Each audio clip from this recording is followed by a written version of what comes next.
Good morning, students.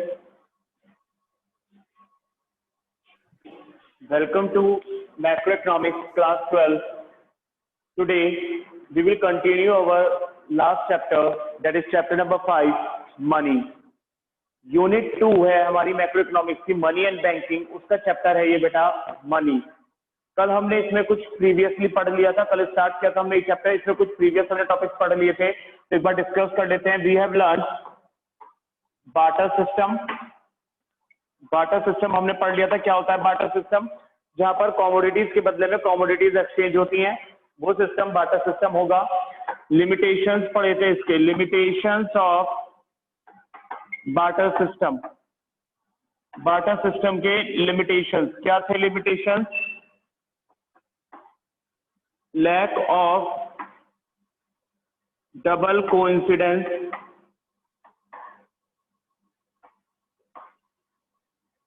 Of bonds. Lack of double coincidence of bonds मतलब simultaneous जो था, एक समय पर एक साथ दोनों बायर और सेलर की इच्छा का पूरा ना होना। Lack of common measure of value. Commodity की वैल्यू को मेजर करने के लिए हमारे पास कोई कॉमन डिनोमिनेशन नहीं था। Lack of store of value.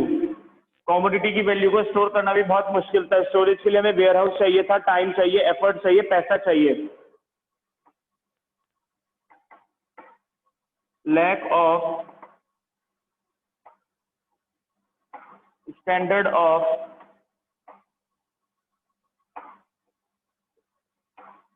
deferred payment.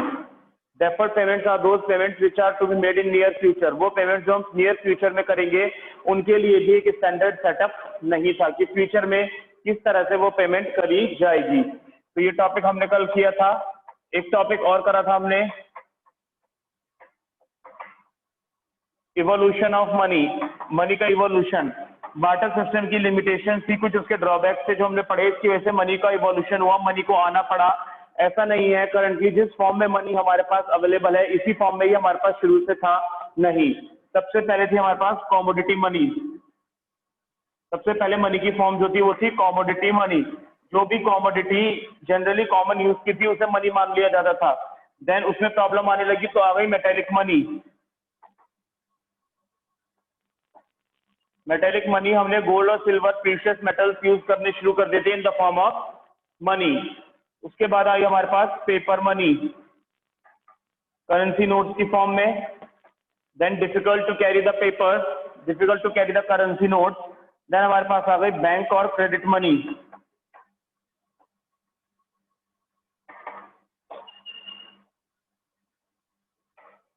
Bank और क्रेडिट मनी आ गई बेटा हमारे पास चेक्स की फॉर्म्स में, ड्राफ्ट की फॉर्म में। और last today the form of money which we are using is plastic money in the form of debit cards or credit cards. So that was the concept of barter system, limitations of barter system and evolution of money, which we have already discussed in our previous class. ये previous class में हमने इतना discuss कर लिया था. That was a short or quick revision of the previous class for those students who have not attended the last class.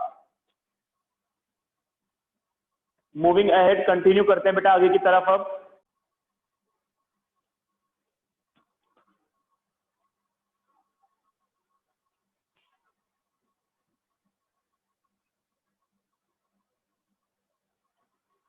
Today we start next topic money. What is money? Money है क्या बेटा? Money is what money does. एक short सी definition हमें मिली, money is what money does. Money वो है जो मनी का काम करे। तो money is what money does is, money हम उसे मनी कह देंगे जो मनी के काम करे। और money is anything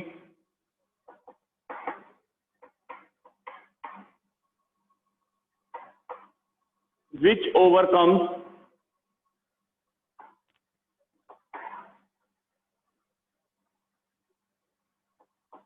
the limitations of barter system, या मनी वो है जो बार्टर सिस्टम की लिमिटेशंस को दूर कर दे। बार्टर सिस्टम की लिमिटेशंस का मतलब क्या है बेटा? बार्टर सिस्टम की जो कमियां थी, जो कमियां बार्टर सिस्टम में आई, जिसकी वजह से बार्टर सिस्टम हमारा सक्सेसफुल नहीं हो पाया, तो वो भी मनी हो जाएगी जो उन कमियों को दूर कर दे और उस बार्टर सिस्टम को खत्म कर दे। तो दो डेफिनेशन हमें मिली, money is what money does, money वो है जो मनी का काम करे, और दूसरी है money is anything which overcomes the limitations of barter system, या फिर मनी वो है जो बार्टर सिस्टम की लिमिटेशंस को खत्म कर दे, जो बार्टर सिस्टम की लिमिटेशंस को दूर कर दे। But by both the definition, दोनों डेफिनेशन से हमें कुछ क्लियर नहीं हो पा रहा एक्चुअल मनी क्या है। एक तो हमने कह दिया मनी वो है जो मनी का काम करे, जो भी मनी का काम करेगी वो मनी हो जाएगा, या वो मनी है जो बार्टर सिस्टम की लिमिटेशंस को दूर कर दे। तो ऐसी एग्जैक्ट क्या है, एग्जैक्ट वो क्या चीज है जिसे हम मनी कह दें? तो by concluding both the definitions it is not clear the definition of money. अगर हम दोनों डेफिनेशंस को कंक्लूड करें, दोनों डेफिनेशंस का सम अप करें, तो we could not find out the exact definition of money. हमें मनी की एग्जैक्ट डेफिनेशन, मनी का एग्जैक्ट मीनिंग नहीं मिल पाया। तो देखते हैं मनी की एग्जैक्ट डेफिनेशंस क्या है। So our next concept is definitions of money. Definitions of money. Here we have number of definitions of money. हमारे पास यहाँ पर बहुत सारी definitions है money की। So we classified the definitions of money in 4 parts. हमने money की definition को बेटा 4 parts में divide किया है। First is functional definition of money. Functional definition of money means definition on the basis of functions of money. पहली definition है money की उसके functions के basis पर कि money क्या function perform करेगा। Another one, second we have legal definition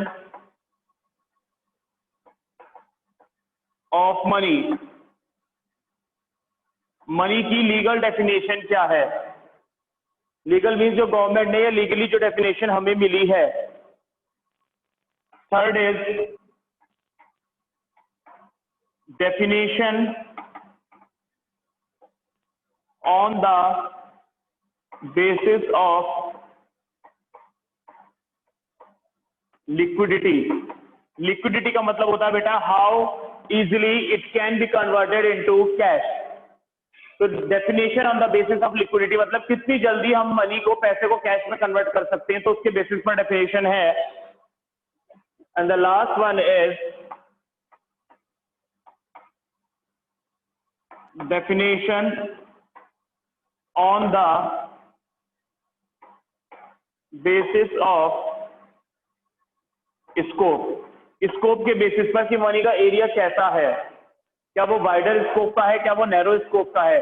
तो here we have 4 definitions. First is definition on the basis of function, that is functional definition of money. Second is legal definition of money, legally जो government से हमें मिली है। Third, liquidity के basis पर how easily it can be converted into cash. And the fourth one is on the basis of its scope, उसके scope के basis पर। तो हमें 4 डेफिनेशन मिल गई है। 1 बाय 1 हमें कॉन्सेप्ट पढ़ना है कि फंक्शंस के बेसिस पर मनी को क्या कहेंगे, लीगल बेसिस पर मनी क्या होगी, लिक्विडिटी के बेसिस पर मनी क्या है, और स्कोप के बेसिस पर मनी क्या है। So first we have functional definition of money.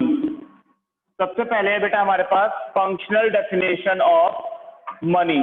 Money की डेफिनेशन देखेंगे उसके फंक्शन के बेसिस पर कि वो क्या फंक्शन परफॉर्म करेगा। जो सारी कमियां बार्टर सिस्टम की थी वही मनी के सारे फंक्शंस होते हैं, ये ध्यान रखेंगे। बार्टर सिस्टम की कमियां मनी के फंक्शंस हैं, मनी ने उन सभी कमियों को दूर कर दिया। तो functional definition of money states that money is anything which is, money वो है which is generally accepted as a medium of exchange. Money is anything which is generally accepted as a medium of exchange. Money वो है जिसे हर कोई easily accept कर लेगा, हर कोई generally accept कर लेगा as a medium of exchange, exchange का एक जरिया बन जाएगा। Means the goods and services can be exchange easily, the goods and services can be exchange freely. तो अगर हर कोई उसके बदले में गुड्स और सर्विसेज बेचने के लिए तैयार है तो वो चीज मनी है।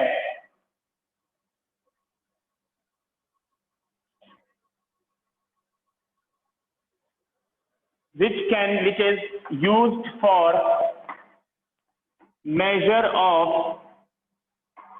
value, which is used for measure of value means एक ऐसी चीज मनी है, वो भी मनी है अगर वो कॉमन डिनोमिनेशन बन जाती है to measure out the values of different commodities. Different commodities को वैल्यू को मेजर करने के लिए अगर वो कॉमन डिनोमिनेशन बन जाए, एक कॉमन यूनिट यूज कर सकते हैं उसकी फॉर्म में हम, तो वो भी मनी है। Used as a standard of deferred payment, which can be used as a standard of deferred payment। standard of deferred payment का मतलब क्या है? payments which are to be made in near future, जो हम near future में payment करेंगे। आज हम उधार ले रहे हैं तो near future में एक स्टैंडर्ड तो होगा ना कि कितने पैसे हम वापस करेंगे। and the value of which can be stored means store of value, और जिसकी वैल्यू को हम स्टोर कर सकें, तो हर वो चीज मनी होगी। मनी इज एनीथिंग जो ये चारों फंक्शंस परफॉर्म कर दे। मनी वो है जो जनरली एक्सेप्टेड हो as a medium of exchange, exchange के लिए हर कोई उसे इजीली एक्सेप्ट कर ले। Use for measure of value, एक कॉमन डिनोमिनेशन बन जाए, कॉमन मेजर आउट बन जाए, हर वैल्यू को मेजर करने के लिए कॉमन यूनिट उसकी वजह से कैलकुलेट हो सके, तो वो भी मनी है। Which can be use as a standard of deferred payment, deferred payment के लिए एक स्टैंडर्ड हो, फ्यूचर पेमेंट का एक हिसाब हो कि फ्यूचर पेमेंट में हम किस तरह से पेमेंट करेंगे, तो वो भी मनी होगी। And the value of which can be stored, और जिसकी वैल्यू को हम स्टोर कर सके तो वो भी मनी होगी। तो the thing which satisfies the four conditions, जो ये चारों फंक्शन परफॉर्म कर दें वो मनी है। तो फंक्शनल डेफिनेशन ने कहा जो ये चारों फंक्शन परफॉर्म कर दे वो मनी है। तो नेक्स्ट इज बेटा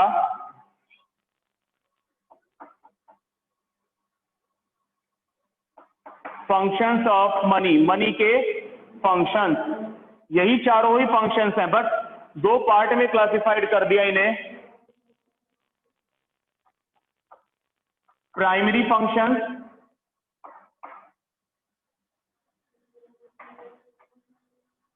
और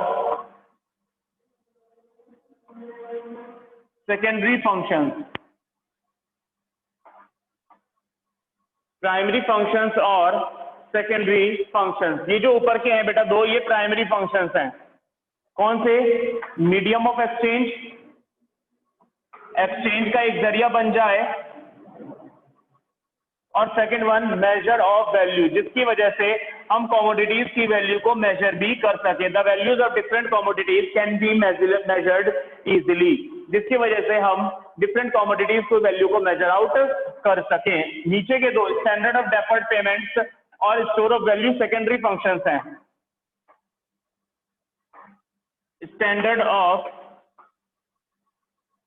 deferred payment, deferred payment future payment के लिए स्टैंडर्ड सेटअप कर दे जिससे फ्यूचर पेमेंट इजीली हो सके। और store of value, the value of which can B store, जिसकी वैल्यू को हम स्टोर भी कर सके। तो बेटा क्या मतलब होता है प्राइमरी और सेकेंडरी फंक्शन का? प्राइमरी का मतलब है बेसिक फंक्शन, सेकेंडरी का मतलब है एडिशनल। तो ये दो फंक्शन अगर वो परफॉर्म करे, दो प्राइमरी और दो सेकेंडरी, तो वो डेफिनेशन मिल गई हमें, फंक्शनल डेफिनेशन ऑफ मनी और definition on the basis of functions of money. तो यही चारों बेटा मनी के फंक्शंस हैं। ऑल्दो ये हमारे सिलेबस में नहीं है, डिटेल्ड में नहीं है, बहुत छोटा सा एक पोर्शन है। एग्जाम्स में भी आपसे बेटा डिटेल में नहीं पूछा जाएगा कभी भी कि explain the functions of money, या प्राइमरी फंक्शंस एक्सप्लेन कर दो मनी के, सेकेंडरी फंक्शंस मनी के एक्सप्लेन कर दो, नहीं, नॉट एट ऑल। बट हमें पता होना चाहिए कि what are the functions of money, money के फंक्शंस होते क्या हैं। इट इज बेसिक नॉलेज इसलिए जरूरी है आपको प्रोवाइड करना कि मनी के बेसिक फंक्शंस क्या हैं, तो वो जरूरी है, ऑल्दो ये डिटेल में हमें नहीं पढ़ना है। It is not in detail in your syllabus में डिटेल में नहीं है, बुक्स में भी आपको दिखेगा तो बहुत छोटा सा पोर्शन, आपको एक छोटी सी एक्सप्लेनेशन दिख जाएगी, just to aware you the functions of money, कि मनी के बेसिक फंक्शंस होते क्या हैं। तो here is the first definition, functional definition of money. क्या मतलब हुआ फंक्शनल डेफिनेशन ऑफ मनी का, कि मनी की डेफिनेशन उसके फंक्शंस के बेसिस पर। फंक्शंस कितने होते हैं? 4 फंक्शंस हैं। जो बार्टर सिस्टम की लिमिटेशन थी वही इसके अपोजिट हो जाएंगे, तो फंक्शन हो जाएंगे। अगर वहां से हम लैक हटा दे सबके आगे से तो फंक्शन हो गया। पहला फंक्शन है मीडियम ऑफ एक्सचेंज। मनी वो है जिसके थ्रू हम गुड्स और सर्विसेज को इजीली बेच सकें, खरीद सकें, गुड्स और सर्विसेज इजीली एक्सचेंज हो सकें। मेजर ऑफ वैल्यू, मनी वो है जिसकी वजह से डिफरेंट कमोडिटीज की वैल्यू इजीली मेजर हो सके। सेकेंडरी फंक्शंस, डेफर्ड पेमेंट के लिए एक स्टैंडर्ड सेटअप हो जाए कि फ्यूचर में हमें किस मैनर में पेमेंट करनी है। और स्टोर ऑफ वैल्यू, जिसकी वैल्यू को हम स्टोर भी कर सकें। तो that is the concept of functional definition of money.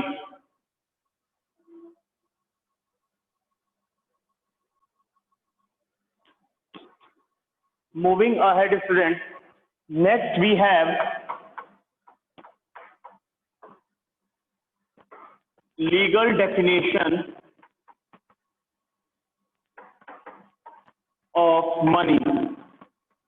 Next is legal definition of money. Legal definition नाम से कुछ पता चल रहा है, जो लीगल है, जो कानूनी तौर पर हमें मिली है, या जो किसी सेंट्रल अथॉरिटी ने हमें दी है। तो what is legal definition of money?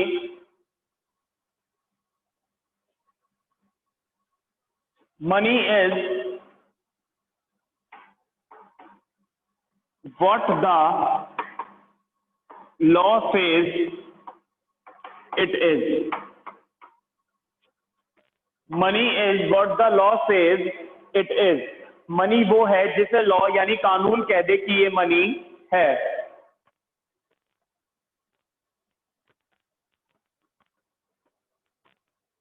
तो money is what the law says it is, that means money वो है, लीगल डेफिनेशन के अकॉर्डिंग वो मनी है जिसे लॉ यानी कानून कह दे कि ये मनी है।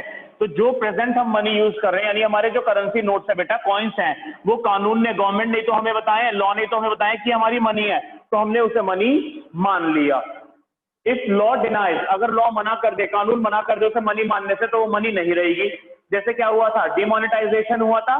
डिमोनेटाइजेशन में आपके 1000 और 500 के नोट्स बंद हो गए। तो जब कानून ने ही मना कर दिया कि ये मनी नहीं है, तो हमने भी उसे मनी मानने से मना कर दिया। तो on the basis of legal definition of money, we assume या we said the money what the law says it is. हमारे लिए वो मनी है जिसे लॉ कह दे कि ये मनी है। कानून जिस भी चीज को कह देगा कि ये मनी है, हम भी उसे मनी मान लेंगे। तो लीगल डेफिनेशंस के बेसिस पर बेटा मनी 2 पार्ट में डिवाइड होगी।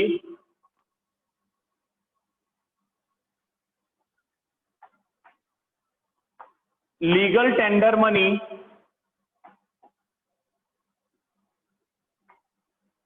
और non legal tender money.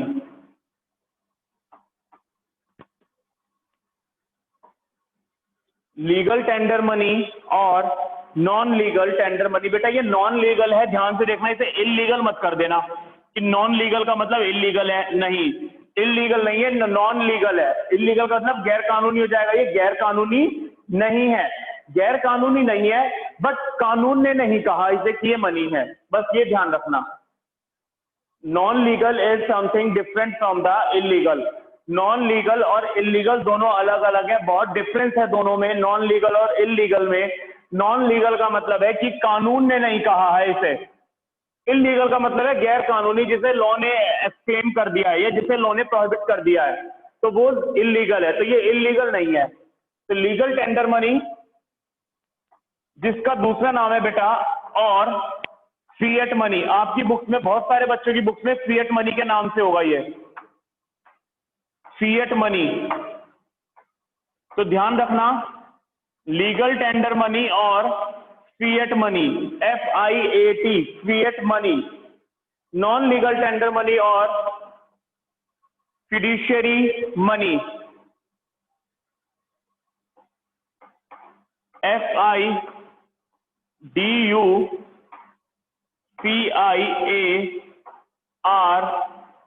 Fiduciary money.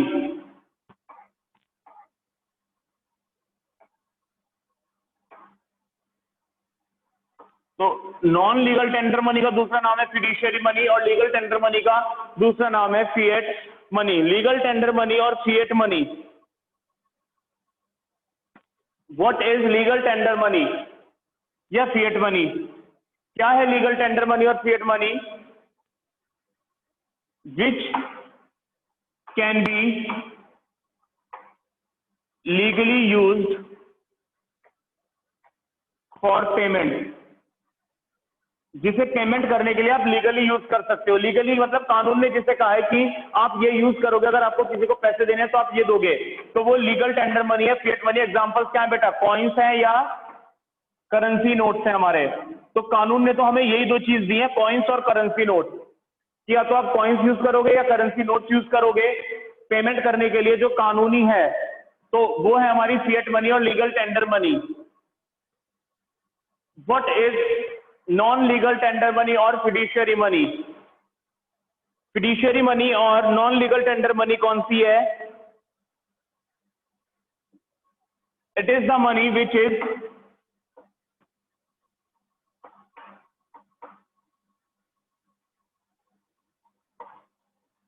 generally accepted but no one is bound to accept it. It is generally accepted but no one is bound to accept it. Generally हर कोई इसे accept कर लेता है, but no one is bound to accept it means हम किसी को force नहीं कर सकते कि वो इसे accept करेगा ही करेगा। Example check, हर कोई चेक इजीली एक्सेप्ट कर लेता है। मैं अगर आपको कोई चेक दूं, आप इजीली एक्सेप्ट कर लोगे। आप मुझे कोई चेक दोगे, I can easily accept the cheque which is given by you. It is just because of the trust between you and me. ये सिर्फ इस वजह से है क्योंकि एक ट्रस्ट, एक भरोसा है हम दोनों के बीच में, दो पार्टीज के बीच में भरोसा होता है, इसलिए चेक एक्सेप्ट हो जाता है। Otherwise no one is bound to accept it. कोई इसे बाउंड नहीं कर सकता एक्सेप्ट करने के लिए। अगर आप मुझे पेमेंट का चेक दे रहे हो तो you can not bound me to accept it. Sir आप इसे एक्सेप्ट करेंगे ही करेंगे? No, it is up to my willingness. ये मेरी विलिंगनेस, मेरी इच्छा पर डिपेंड करता है कि मैं एक्सेप्ट करूंगा या नहीं करूंगा। आप मुझे लीगली इसके लिए बाउंड नहीं कर सकते। ड्राफ्ट, ऐसे ही बैंक ड्राफ्ट होते हैं जो पेमेंट पे जिनका नाम लिखा जाता है, तो उसके लिए भी हम किसी को बाउंड नहीं कर सकते। और bills of exchange, BOE, bills of exchange, commerce वाले बच्चे अच्छे से जानते हैं बिल्स ऑफ एक्सचेंज, BRBP, तो वो भी हम हर किसी को बाउंड नहीं कर सकते उसके लिए भी। तो फिएट मनी वो मनी है जो लीगली यूज होती है पेमेंट के लिए। वो सिर्फ दो ही चीजें हमारी, कॉइन्स है और करेंसी नोट्स हैं। फिड्यूशियरी मनी यानी non legal tender money, again I am forcing you on the term non legal. बेटा नॉन लीगल पर ध्यान देना, नॉन लीगल का मतलब इलीगल नहीं है। तो फिड्यूशियरी मनी और नॉन लीगल टेंडर मनी वो होती है जिसे हम एक्सेप्ट तो कर लेते हैं, but no one can bound to accept it. हम किसी को फोर्स नहीं कर सकते और ना ही कोई हमें फोर्स कर सकता है उसे एक्सेप्ट करने के लिए। लीगली फोर्स नहीं कर सकते हम। देन वापस अगर लीगल टेंडर मनी की तरफ आए और फिएट मनी की तरफ आए, तो हमने कहा कि फिएट मनी और लीगल टेंडर मनी वो मनी होती है जो लीगली यूज कर सकते हैं पेमेंट्स के लिए। तो बेटा ये मनी दो तरह की होती है, ये मनी आपकी दो तरह की होती है। एक तो limited tender money, limited legal tender money,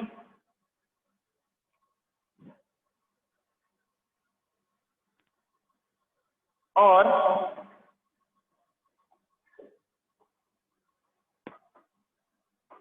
unlimited legal tender money. जब आपको पता है लीगल टेंडर मनी तो दो ही है, कॉइन्स और करेंसी, तो इसी के दो पार्ट कर दिए। कह रहा है लिमिटेड और अनलिमिटेड।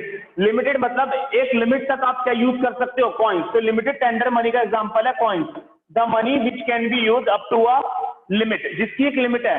अगर आपको किसी को 1 लाख रुपीज की पेमेंट करनी है, सपोज किसी को 1 लाख रुपए देने हैं, तो आप 100 रुपीज के कॉइन्स नहीं दे सकते उसे, 1-1 रुपए के सिक्के दे दोगे, नहीं।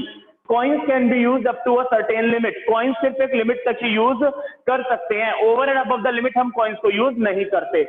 Unlimited legal tender money that is currency note, ये आपके करेंसी नोट्स हैं।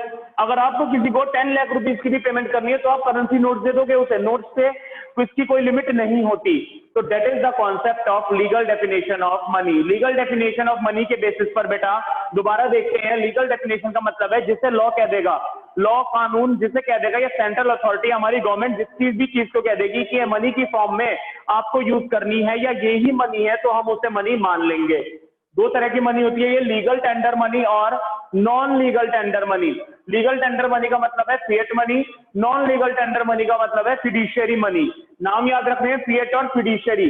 फिएट मनी वो मनी होती है जिसे हम लीगली यूज कर सकते हैं पेमेंट के लिए, ऐसी दो ही चीजें हैं, या तो कॉइन्स हैं या करेंसी नोट्स हैं।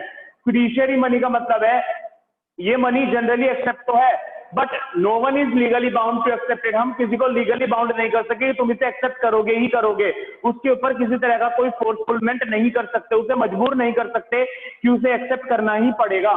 क्या हो सकते हैं एग्जाम्पल, चेक्स हो सकते हैं, हम चेक दे तो सकते हैं, ड्राफ्ट दे तो सकते हैं, बिल्स ऑफ एक्सचेंज दे तो सकते हैं, but it depends upon the same party या सफरेंट पार्टी, वो सामने वाली पार्टी पर डिपेंड करता है। इफ ही और she is having trust on me और तो देन ही और शी विल एक्सेप्ट इट। अगर उसे मुझ पर भरोसा है तो वो इसे एक्सेप्ट कर लेगा, अगर उसे भरोसा नहीं है तो वो एक्सेप्ट नहीं करेगा। But I can not legally bound him और हर टू एक्सेप्ट इट। मैं उसे लीगली बाउंड नहीं कर सकता कि तुम इसे एक्सेप्ट करो ही करो। फिएट मनी अगर दो तरह की है बेटा, कॉइन्स हैं और करेंसी नोट्स हैं। तो कॉइन्स हम एक लिमिट तक यूज कर सकते हैं, किसी भी तरह की अगर हमें कोई पेमेंट करनी है तो एक लिमिट तक ही कॉइन्स यूज हो सकते हैं, इसलिए उसे हमने डाल दिया लिमिटेड लीगल टेंडर मनी में, कि लिमिट तक, एक लिमिट जिसकी रेस्ट्रिक्टेड है। करेंसी नोट चाहे कितनी भी बड़ी पेमेंट हो या चाहे कितनी भी छोटी पेमेंट हो, हम नोट की फॉर्म में कर सकते हैं, करेंसी नोट से कर सकते हैं, तो इसलिए हमने डाल दिया उसे अनलिमिटेड लीगल टेंडर मनी में, कि इसके लिए नोट से पेमेंट करने के लिए किसी तरह की कोई लिमिट नहीं होती। That's the concept of legal definition of money. ये हमारा लीगल डेफिनेशन ऑफ मनी का कॉन्सेप्ट था। तो बेटा हमने आज दो कॉन्सेप्ट पढ़ लिए, फंक्शनल डेफिनेशन और लीगल डेफिनेशन। फंक्शनल डेफिनेशन में आपको फंक्शन ज्यादा डिटेल में नहीं पढ़ने हैं, बट लीगल डेफिनेशन आपको पूरा अच्छे से पढ़ना है। तो कितना सभी को क्लियर हो गया होगा concept? That's all for today. Thank you and have a nice day.